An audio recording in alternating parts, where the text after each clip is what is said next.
Hi guys! Welcome sa Engineered Math Channel.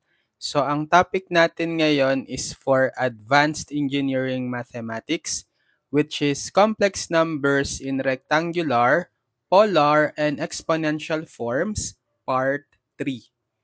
So kung hindi nyo pa napapanood yung parts 1 and 2, ililink ko na lang sa description para ma-check nyo muna, para meron na kayong idea or background about the lesson. So, ito yung mga concept, yung mga formula na dapat niyong tandaan. Yan. So, balikan nyo na lang yung mga videos ko sa parts 1 and 2. And nakapag-solve na tayo ng problems hanggang number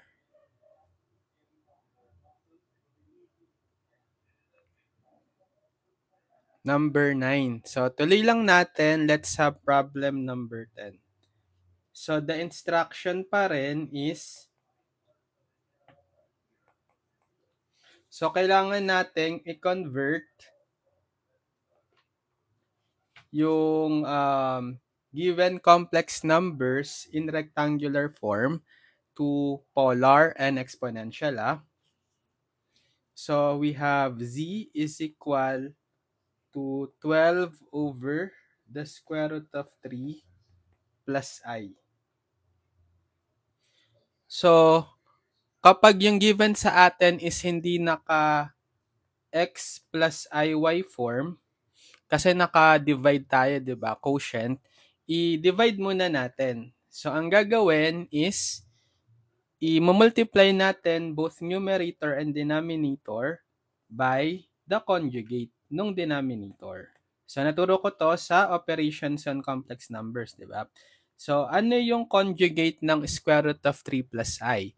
Bale, kuhain nyo lang yung real part, copy, and then get the additive inverse or opposite sign ng imaginary number, which is yung positive I. So, opposite niya, negative I. So, i-multiply nyo both numerator and denominator by square root of 3 minus I. So, multiply the numerator. We have 12. Distribute natin. Sige. So, didistribute nyo itong 12. 12 times square root of 3. 12 square root of 3. And then 12 times negative I, negative 12I. Over, so kapag minumultiply nyo yung complex conjugate of each other, difference of two squares na lang siya. So square the first, yung square root of 3, square, then minus square of the second term, I. So we have I squared. So therefore, z is 12 square root of 3 minus 12I over, bale square root of 3 square is 3. Then minus I squared, we know that I squared is negative 1. So therefore, z is 12 square root of 3 minus 12I over 3 times 3 minus negative 1, 3 plus 1 or 4. Tapos divide nyo, 12 divided by 4, 3 square root of 3, and then minus 12 divided by 4, 3i. Ayan, naka x plus yi form na siya. So, ang x natin is, real part, x is 3 square root of 3, and then yung y natin is negative 3. Okay? So, kapag dinrawing natin yan, or pinlat natin sa complex plane, so meron tayong imaginary axis and real axis. Ito yung origin. So, ano yung 3 square root of 3? 3 square root of 3 is approximately 5.19. Sige, let's say 1, 2, 3, 4, 5, somewhere here. Sorry, positive pala. Dito pala dapat sa, kasi ito is negative, dito is positive. So, 1, 2, 3, 4, 4, 5, somewhere here. Tapos, negative 3. So, nasa baba ng origin. 1, 2, 3. So, ang intersection is somewhere here. So, ito si Z. So, pag dinraw nyo yung segment from the origin to the Z, okay, ito yung magiging R natin. Or yung length neto is the modulus. nung z. So, saan natin ilalagay yung theta? So, para nasa principal value yung theta, dito natin ilalagay. Kasi yung theta should be within the range ng negative pi less than theta less than or equal to pi inclusive para principal value. Yan. So, nasa quadrant 4 tayo. So, paano hanapin yung r?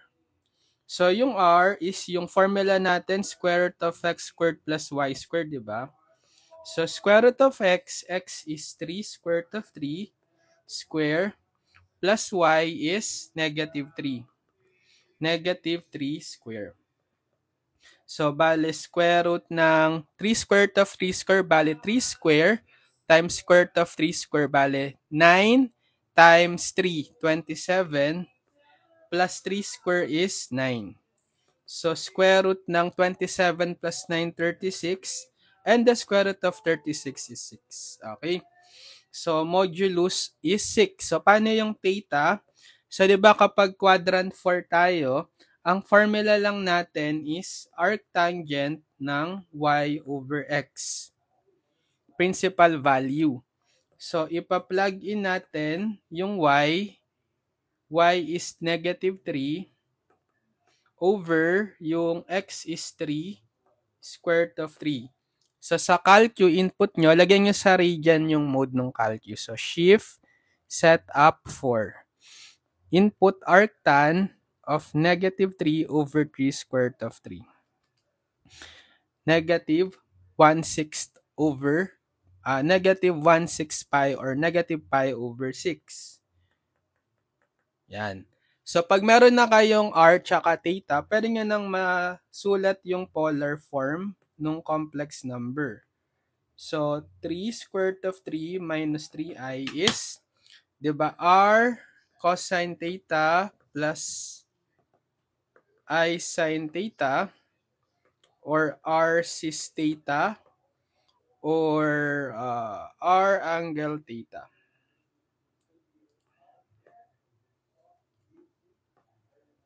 Yung x plus yi. So, kung isusulat na natin into polar yung 3 square root of 3 minus 3i, that's yung r natin is 6. So, 6 cosine theta is negative pi over 6 plus I sin theta is negative pi over 6. Or 6 cis negative pi over 6. Or 6 angle negative pi over 6. So, ito yung principal value. Pero kung i-general form natin or general value, lalagyan niya lang ng plus 2 pi n etong mga theta. So, bale, 3 square root of 3 minus 3i is 6 cosine negative pi over 6 plus 2 pi n. Tapos, plus I sin negative pi over 6 plus 2 pi n. Or 6 is negative pi over 6 plus 2 pi n. Or 6 angle negative pi over 6 plus 2 pi n. Again, for n is integer, 0 plus minus 1 plus minus 2. So, paano naman kapag exponential form? So, di ba ang exponential form is r e raised to I theta. So, palitan niyo yung value. Sabihin niyo yung value ng r. So, for 3 square root of 3 minus 3i, r is 6. And then, e raised to I theta is negative pi over 6. Or gawin na lang natin negative pi over 6i. Principal value. Then, for the general form, lalagyan nyo lang to ng plus 2 pi n. So, 3 square root of 3 minus 3i is 6 e raised to negative pi over 6 plus 2 pi n I. Again, for n is 0 plus minus 1 plus minus 2, dot. Okay, next. Number 11. Check pala natin sa calcu kung tama. So, punta tayo sa sa complex mode, mode 2, tapos naka-region na tayo, diba? Pero siya, shift set of 4 for region. Input nyo lang to, yung pinaka-complex number. 12 over square root of 3 plus, outside the square root, plus I equal. So, diba tama? 3 square root of 3 minus 3i. And then, press nyo yung ups, tapos 1, para ma-convert siya to polar. Equal. Ayun. So, 6 angle, negative 1/6 pi. Tama, di ba? Okay, next, number 11. What if z is negative square root of 2 plus square root of 7i? So, naka x plus yi form na siya, di ba? So, bali yung x is negative square root of 2 and then yung y is square root of 7. So, kapag ipa-plot natin sa sa complex plane, meron tayong imaginary axis, real axis, and then the origin. So, negative square root of 2, ano yun? Approximately 1.41. So, negative na dito sa left. So, let's say ito si 1. And then na lang si 1. So, approximately nandito. Tapos, yung square root of 7, 2.64. So, let's say 1, 2, 3. So, approximately nandito. So, ang intersection nila is ito. Ito si Z. Nasa quadrant 2. Diba? Quadrant 2. So, pag kinonect mo yung origin to that point, ito yung magiging R, which is yung modulus absolute value ng Z. Tapos, saan ilalagay yung theta? So, yung theta natin is nandito. Okay. So, hanapin ngayon natin yung R. R is square root of x squared plus y squared. So, square root nung x natin is negative, square root of 2 squared, plus y natin is square root of 7 squared. So, square root ng negative square root of 2 squared, bale, positive 2, plus square root of 7 squared, 7. So, square root ng 2 plus 7, 9, or 3. So, ang modulus natin is 3. Tapos, yung theta, so kapag quadrant 2, ano yung principal value ng theta? Sa formula na naturo natin. Diba? That's arctan ng y over x plus pi. Okay, so ipa-plug in natin yung value ng y. Ano siya? Square root of 7. Tapos yung x is negative square root of 2 plus pi. So input nyo na yan sa calcu. Bale, arctan, naka-region dapat guys arctan of square root of 7 over negative, mali, over negative square root of 2 plus pi. Ayan, so approximately 2.062 rad. Okay. So, makukuha na natin yung polar form. Ano yung polar form natin? Bale, negative square root of 2 plus square root of 7i is, so yung r is 3, and then times the cosine of theta, 2.062, plus I sine theta, 2.062. Or 3 cis theta 2.062 tapos 3 angle 2.062. Ito yung principal values. So kapag general value natin or general form, lalagyan lang natin ng plus 2 pi n etong mga theta. So negative square root of 2 plus square root of 7i is 3 cosine 2.062 plus 2 pi n plus I sine 2.062 plus 2 pi n. Tapos 3c's 2.062 plus 2 pi n. And then triangle 2.062 plus 2 pi n. This is for n equal to 0 plus minus 1 plus minus 2, dot, dot, dot. Or for integer value of n. So, paano kapag exponential naman? Exponential form. So, negative square root of 2 plus square root of 7i is, bale, r is 3. Then, e raised to I theta. Theta is approximately 2.062. Or gawin ko na lang siyang e raised to 2.062i. So, ito yung principal value. So, kapag general form, lalagyan nyo lang ng plus 2 pi n yung 2.062. So, 3 e raised to 2.062 plus 2 pi n I. For n is 0 plus minus 1 plus minus 2, dot, dot, dot. Okay? So, check natin sa CalQ. Punta kayo sa mode 2, complex. Tapos, lagyan nyo sa region na shift set up 4.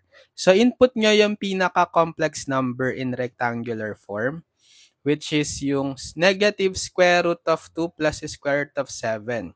So, negative square root of 2 plus square root of 7i equal. And then, apps 1, r angle theta equal. Ayun. So, yung value natin sa polar is 3 angle 2.062. Tama, di ba? Approximately, r angle 2.062 in radian.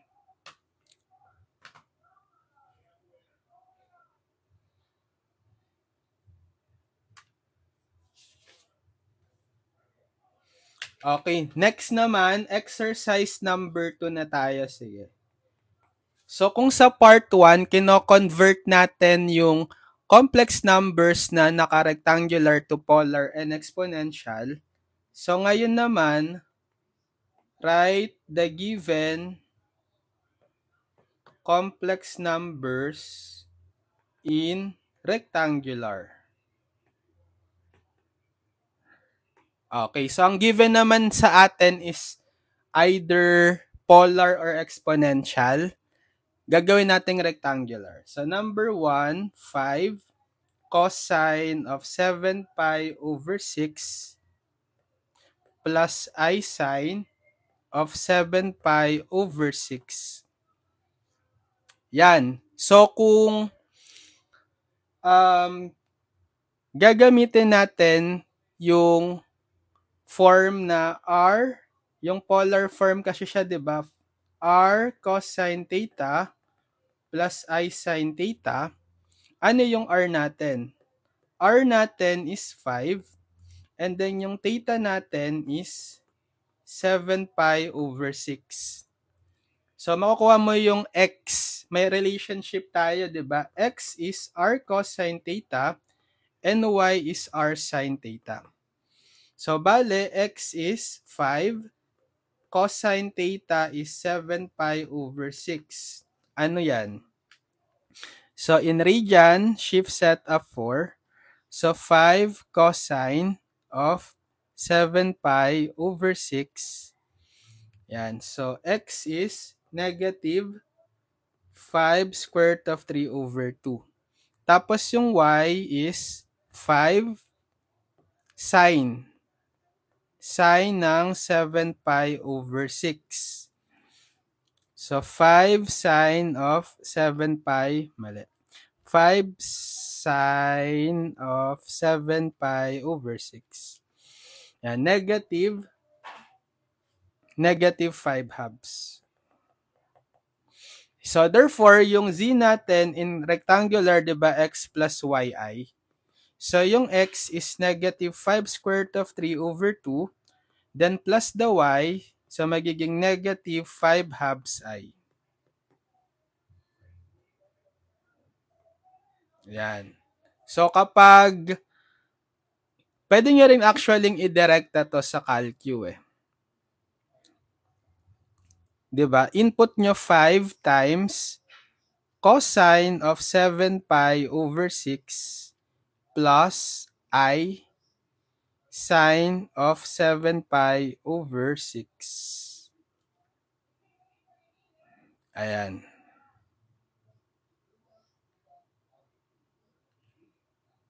So, negative 5 square root of 3 over 2 minus 5 halves I.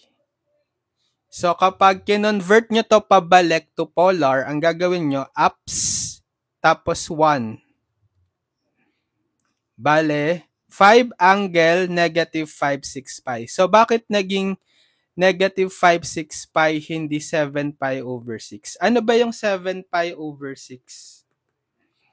Okay, times mo siya sa 180 over pi. So, 3, cancel. Bale, 30 pala, no? So, 210 degree. 'Di ba yung 210 degree kasi is outside na siya ng ng principal value. Yung 210 is somewhere dito.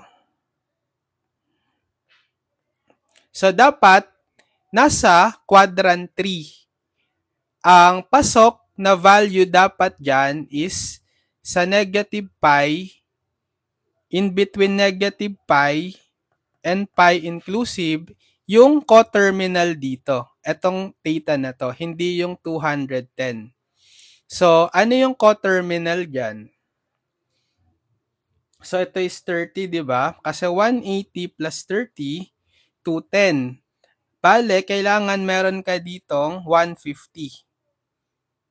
Negative 150. Ano yung negative 150? Times mo sa pi over 180. Bale, ano yung nakuha natin kanina? Dapat diba? 5 over 6 pi, tama ba? So ang greatest common factor is 30, no? So 6 and 5. So negative 5, 6 pi. So tama. So C, mahalaga yung alam nyo yung principal value kasi ang laging ilalabas na value ni CalQ is mga principal value ng theta. So tulad neto, hindi nga nilabas na 7 pi over 6 nung kinonvert. Pero yung principal value na negative pi over 6. Okay? So next, number, na tayo? Number 2. What if 8 angle 2 sees 11 over 4 pi? So, naka-polar pa rin yan. Naka-R sees theta form. So, kapag kinompare natin, yung R natin is 8 square root of 2. Tapos, yung theta natin is 11 over 4 pi. So, kanina pala, para pwede rin idirekta nyo sa calcu as, kasi alam nyo na yung R is 5, tapos yung theta is 7 pi over 6. Ganito. 2, 5, 'di ba? R angle theta, yung nasa calcu. So, input nyo yung R, which is 5. Tapos, yung angle, ito. And then, yung theta na 7 pi over 6. Ayan. So, makukuha niya agad yung rectangular form na negative 5 square root of 3 over 2 minus 5 upside. Yan. So, kung gagamitin natin yung formula, yung x is r cosine theta, tapos y is r sine theta. So, r is 8 square root of 2, cosine theta is 11 over 4 pi. So, ilan yan? 8 square root of 2 cosine of 11 over 4. Sige, 11 pi over 4. Okay, negative 8. Sakto. Tapos yung y naman, y is 8 square root of 2 sine of 11 over 4 pi. Hindi kasya. 11 over 4 pi. So, input natin sa calcu, dapat naka-read yan guys. 8 square root of 2 sine of 11 pi over 4. Positive 8. So, therefore, yung natin, complex number in rectangular form is, di ba, x plus yi. So, x is negative 8 plus y is 8i. Negative 8 plus 8i. So, pag chinek natin sa calcu in complex mode, mode 2, in radian na shift setup 4. So, ang i-input na lang natin r angle theta. Bale, yung r is 8 square root of 2 and then angle of 11 pi over 4 equal negative 8 plus 8i.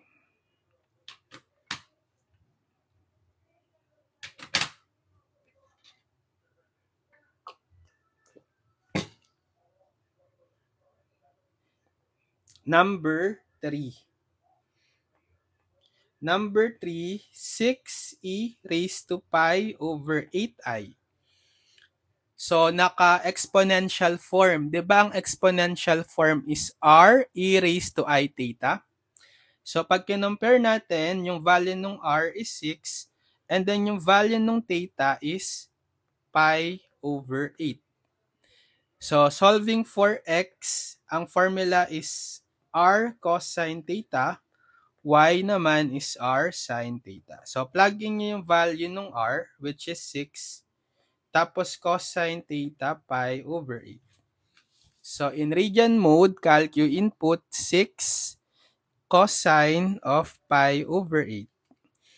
Yan. So, approximately 5.543. Tapos, sa y, 6 sine ng pi over 8. So, input 6, sine pi over 8. And approximately 2.296.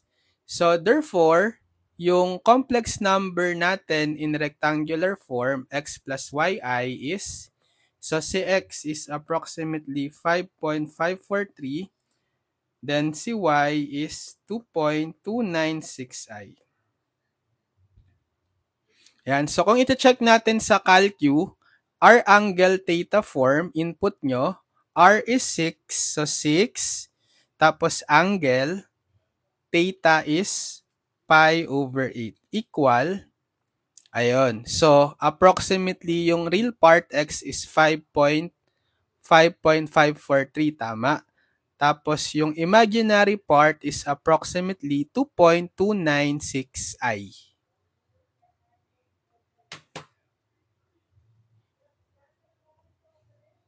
Okay, number 4. 10 angle pi over 5. So, polar form na naka-r angle theta. Kung i-compare natin, yung value bale nung r is 10, tapos yung theta is pi over 5. So, solving for x, x is r cosine theta, y naman is r sine theta. So, plug in yung r, 10, then cosine ng pi over 5. So, in radian mode input, 10 cosine of pi over 5. Okay, approximately 8.090. 8.090. And then kapag sa y, we have r is 10, then sine nung theta, pi over 5. So, input 10, tapos sine ng pi over 5, approximately 5.878. So, therefore, yung complex number z in rectangular form x plus yi is, so x is 8.090, plus 5.878i. So, para ma-check sa CalQ, punta kayo sa mode 2, complex, and then sa naka-radian mode ng angle, shift theta 4. Input nyo lang in R angle theta. So, R is 10, and then angle, pi over 5, equal, yan. So, yung real part is 8.090, tama. Tapos, yung imaginary part is 5.878i. Okay, next. Number 5. 2 cosine 2 plus I sine 2. So, naka-R cosine theta plus I sine theta form. So, pag kinompare natin, bale yung R is 2, tapos yung theta is 2. So, yung 2 dito, hindi siya degree. Rad yan. Automatic, rad. So, ang value natin ng x is R cosine theta, y is R sine theta. So, substitute nyo yung value ng R2, cosine, substitute yung theta, 2. So, naka-radian, shift theta 4, input nyo 2 cosine 2. Yan. So, approximately negative 0.832 si x. Tapos si y naman, R is 2, sine of theta, 2 rad. So, input 2 sine 2.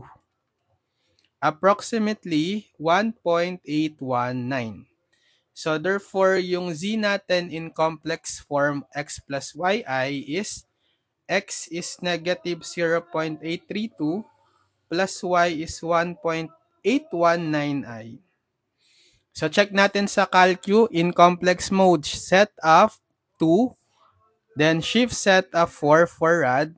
So, input natin yung R angle theta form. R is 2, then angle rad at 2 rad, so 2 equal. Ayun. So, yung x natin, real part, is approximately negative 0.832. And then, yung y natin, imaginary, is approximately 1.819i. Okay, next. Number 6. 4e raised to negative 5 pi over 3i. So, naka-exponential to. It takes the form r e raised to I theta. So, comparing ang given sa given, yung r natin is 4, and then yung theta is negative 5 pi over 3. Yan. So, makukuha na natin yung x formula is r cosine theta. Y naman is r sine theta. So, r is 4. Cosine of theta, negative 5 pi over 6. So, in radian mode, input nyo sa CalQ 4 cosine of negative 5 pi over 6. Yan, negative 2 square root of 5 pi over ano ba? 3 pala, sorry, no? Mali. Bakit 6? 3 pala. 5 pi over 3. 2. 2 lang, 2. Positive 2. Tapos sa y naman, y is r 4 sine theta negative 5 pi over 3. Okay, so input nyo 4 sine of negative 5 pi, mali, negative 5 pi over 3 equal. So yan yung 2 square root of 3. So therefore, yung z natin in rectangular form, x plus yi form is z is x2 plus y is 2 square root of 3i. So, check natin sa CalQ in complex mode. Mode 2, shift set up 4 for radian. Input nyo in R angle theta form. So, R is 4. And then, angle theta is negative 5 pi over 3. Equal. Ayun. So, yung rectangular form niya is 2 plus 2 square root of 3i.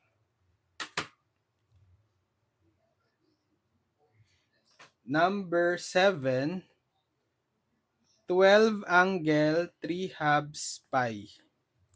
So, naka-polar form ng r angle theta.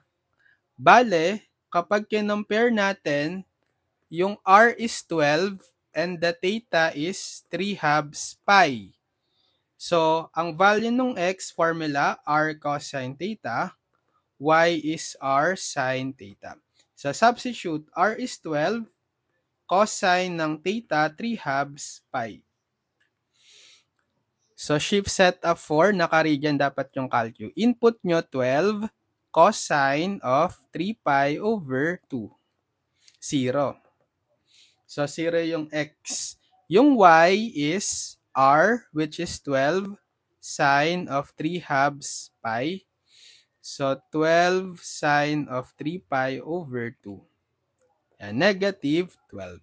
So, therefore, yung z natin in rectangular form, x plus yi form is x is 0 plus yi negative 12i. Or simply, purely imaginary kasi 0 yung real, negative 12i lang.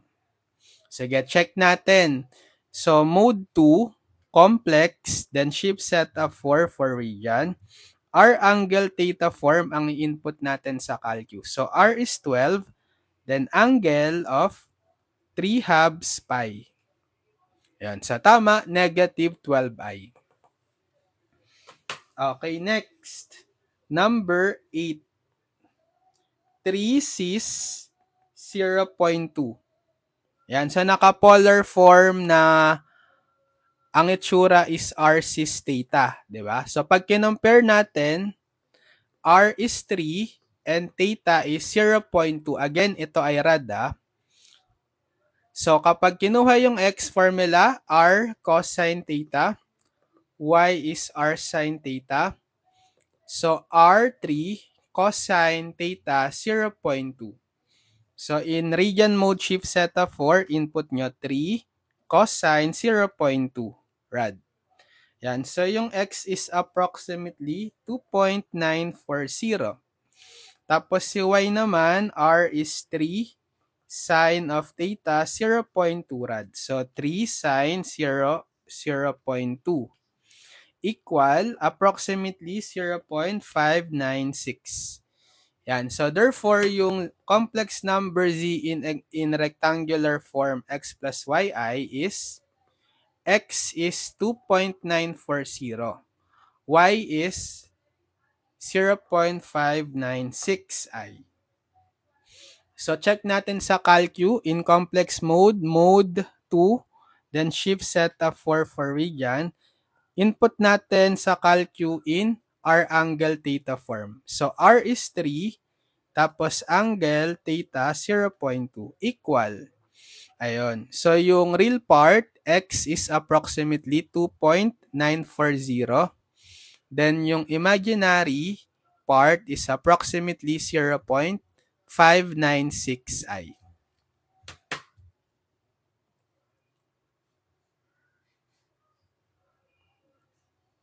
So, I think hanggang dito na lang tayo. So, eto na yung mga na-solve natin lahat na problems for the topic na complex numbers in rectangular, polar, and exponential form. Ayan. So, next lesson na tayo sa susunod na video. Abangan nyo yung next video natin. Subscribe lang kayo sa ating YouTube channel, Engineered Math, and hit the notification bell para man-notify kayo pag may bago tayong uploaded na video tutorials. So, lilink ko na lang sa description yung mga past video tutorials natin for Advanced Engineering Mathematics, pati na rin yung pinaka-playlist ng Advanced Engineering Mathematics para mapanood nyo simula sa unang lesson hanggang sa dulong lesson nyo for Advanced Math. So, para meron kayong video tutorial playlist guide from our YouTube channel, Engineered Math, para sa buong subject nyo na Advanced Engineering Mathematics. So, pwede nyo na yung i-binge watch, i-marathon kung kailangan yung mag-review or mag-advanced study. Diba? So, good luck sa mga nagte-take ng Advanced Engineering Mathematics. So, sana mapasa nyo yan. Kayang-kaya nyo to basta mag-practice lang kayong mag-solve ng maraming problems. And gawin yung guide yung video tutorials ko sa YouTube. Yung Advanced Engineering Mathematics playlist. Papasa na kayo niyan. Okay, sige. See you on my next video tutorial. God bless everyone. Bye-bye.